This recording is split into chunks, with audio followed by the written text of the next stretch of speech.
Saya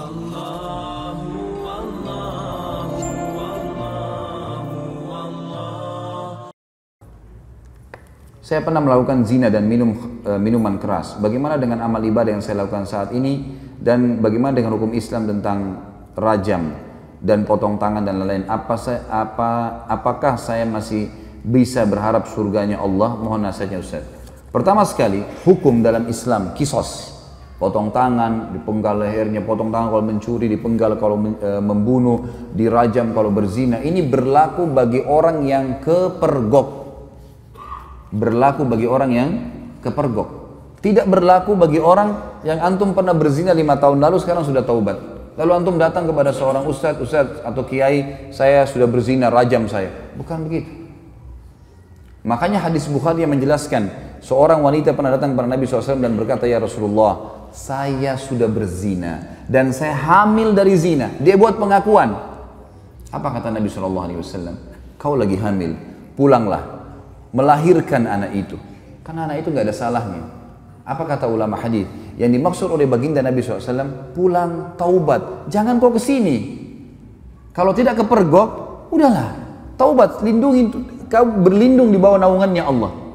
Jangan, tidak ada, kita bukan seperti Katolik teman-teman yang harus pengakuan dosa disampaikan segala, lalu kemudian pasturnya kasih air suci lah kamu selesai. Nah, dalam Islam itu, karena dalam pengakuan dosa nggak ada.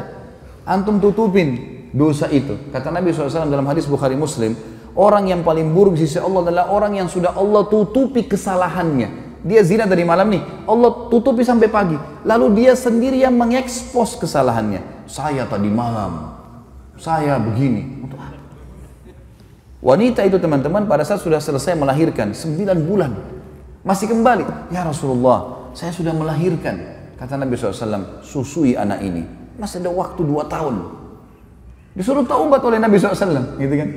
Pulang, habis menyusui ternyata iman dalam hatinya masih kuat. Ya Rasulullah, saya sudah menyusui, rajam saya mau disucikan.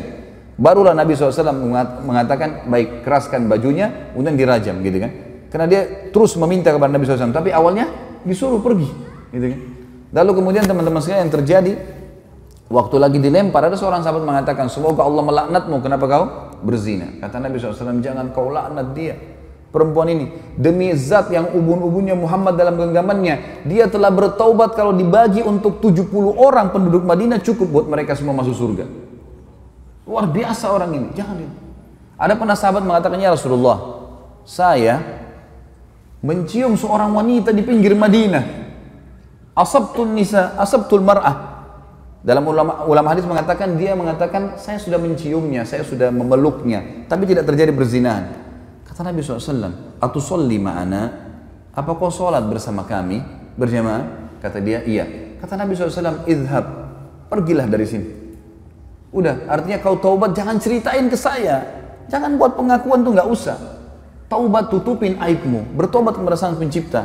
Karena yang kepergok, ditangkap lagi zina, itu kena hukum. Kepergok lagi mencuri, kena hukum, gitu loh. Pernah ada sahabat datang mengatakan, ya Rasulullah, saya berzina, dalam hadis Bukhari semua ini.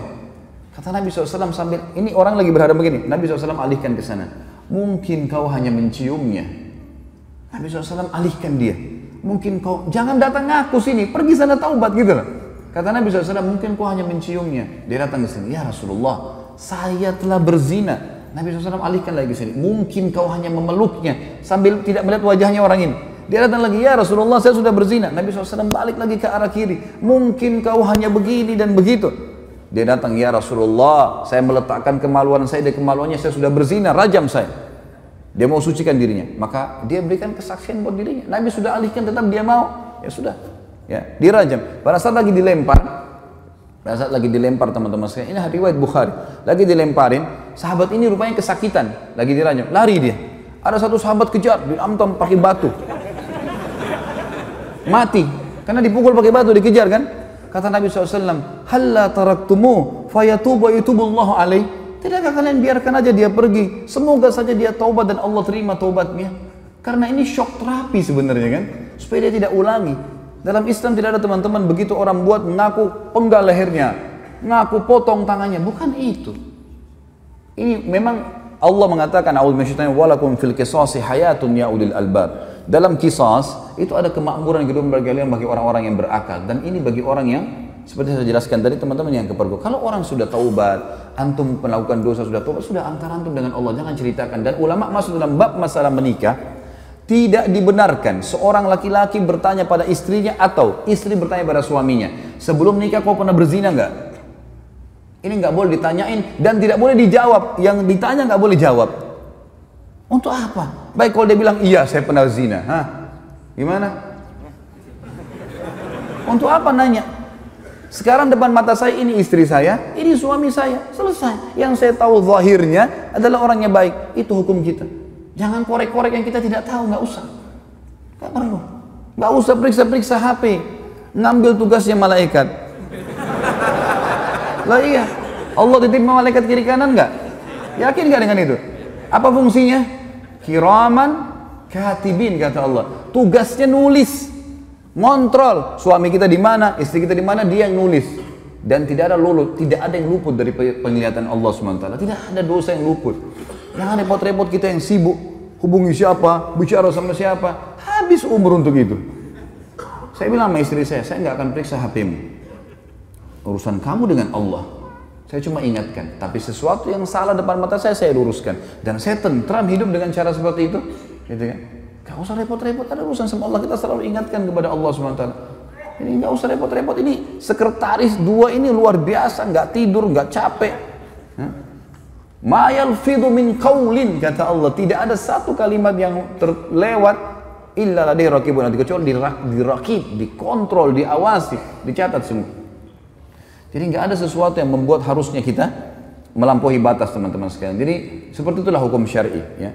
Dan yang menjatuhkan vonis hukuman qisas hanya pemerintah setempat. Saya tutup teman-teman sekalian dengan perkataan saya. Banyak orang-orang sekarang yang sering memvonis banyaknya, oh kalau hukum qisas tidak ada, pemerintah tidak terapkan, berarti masalah togut. Togut ini berarti yang disembah selain Allah. Teman-teman sekalian, wahai anak-anak muda muslim, tenangkan pikiran, masukkan iman dalam hati, jangan terbawa dengan arus fitnah yang terjadi. Main vonis pemerintah Indonesia ini kafir, pemerintah ini kafir, ya akhi, siapa kamu? Duduklah, ibadahlah kepada Allah, azan ke masjid, baca Quran, perbanyak ibadah, jaga mulut. Kata Nabi SAW, man kana yu'minu billahi wal akhir falyakul khairan aw liyasmut. Siapa yang mengaku beriman pada Allah dan akhir, dia cuma ucapkan yang baik, yang dia tahu dan dia tahu bermanfaat buat dia di akhirat, atau dia diam. Jangan ikut campur, nggak usah. Sekarang antum memvonis si fulan tidak benar, si fulan tidak benar. Dari mana ilmu antum tidak benar? Indonesia ini bukan negara Islam. Tapi teman-teman sekalian, berapa presiden kita? 5 atau 6 sebelumnya yang sampai sekarang muslim atau bukan? Muslim. Salah satu syarat negara Islam pemimpinnya muslim. Yang kedua, mayoritas masyarakat muslim atau bukan? Nah, tinggal yang ketiga syaratnya, terterapkannya hukum Islam, kan gitu. Baik, pertanyaan di Indonesia, apakah hukum Islam sudah diterapkan? Sudah akhi, sebagian belum. Sekarang begini nanti, ini hukum Islam belum? Bukan duduk di majelis ilmu begini. Takmir masjid, hukum Islam bukan? Azan dikumandangkan, 5 waktu sholat dikumandangkan. Kalau kita Ramadan diiklanin nggak? Baik, kalau kita pergi haji, jemaah haji pergi nggak? Pemerintah buat nggak program haji? Puasa Ramadan, zakat, ada badan zakat nasional. Kita bebas, antum sekarang buat yayasan, kumpulin zakat, sedekahkan, buka rumah anak yatim, buka pesantren. Kita punya pengajian agama, antum nikah dengan cara Islam bukan? Baik, antum cerai Islam. Ada majelis ulama enggak di Indonesia? Teman-teman sekalian, yang belum diterapkan di Indonesia apa? Pencuri potong tangan, ya? Orang berzina dirajam. Ini bagian daripada syariat, bagian, bukan totalitas syariat di situ.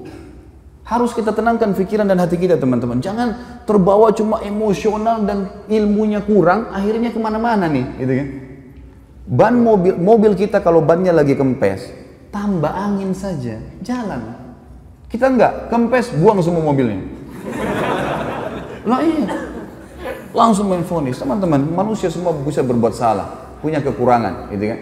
Tetapi kita mendoakan. Yang saya lihat adalah kita di Saudi misal contoh ya, saya karena pernah tinggal di sana, saya melihat di setiap mimbar hari Jumat, semua khatibnya pasti mendoakan agar pemimpin mereka dapat hidayah.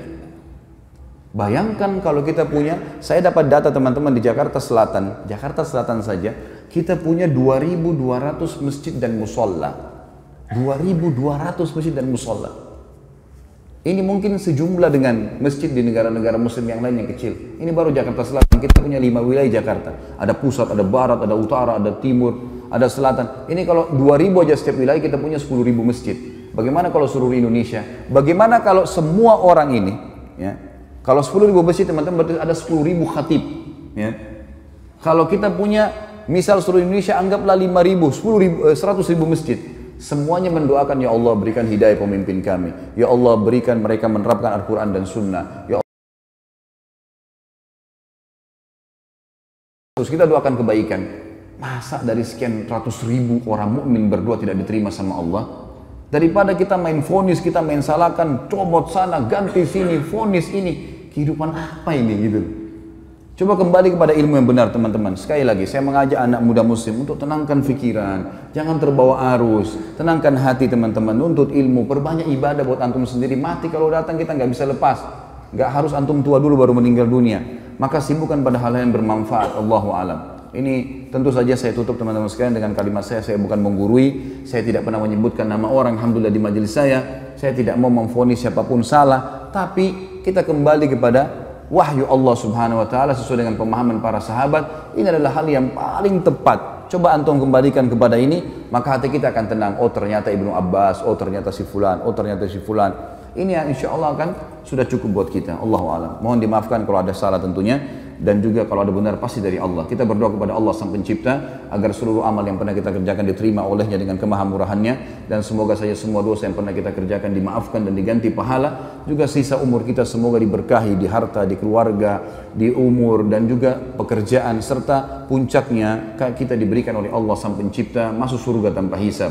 Dan tentu kita berharap ya Allah surga Firdausmu yang maha luas dan juga yang maha sempurna. Ya Allah, kami mohon kepadamu agar Engkau menolong saudara-saudara kami di Palestina, di Syria, di Yaman, di Irak, di Myanmar, dimanapun mereka berada yang sedang tertindas. Ikhlaskan niat mereka, terima para syuhada mereka, muliakan Islam di tangan mereka dan tangan kami semua, serta partisipasikan kami bersama mereka di pahala baik dengan doa, dengan harta, juga dengan jiwa kami. Dan semoga dengan kemahamurahan-Mu ya Allah, yang kami yakin Engkau sedang melihat kami sekarang, dan juga malaikat-Mu sedang menghadiri majlis ilmu ini, agar Engkau menyatukan kami semua di surga Firdaus-Mu tanpa hisab, di mana Engkau satukan kami di majlis ilmu yang mulia ini. Tentu selanjutnya teman-teman sekalian kita berharap agar Allah Subhanahu wa taala sekali lagi mengikhlaskan niat kita, menjadikan majelis ilmu ini sebagai ilmu yang bermanfaat. Dan saya memohon ampun bila ada sesuatu yang salah kepada Allah Sang Pencipta, dan juga untuk saudara kita semua hadir di sini, dan kedua orang tua kita dan seluruh muslimin dan muslimat, agar semuanya dimaafkan kesalahan-kesalahannya. Subhanakallahumma wa bihamdika asyhadu an la ilaha illallah astaghfirullah wa atubu ilaik. Wassalamualaikum warahmatullahi wabarakatuh.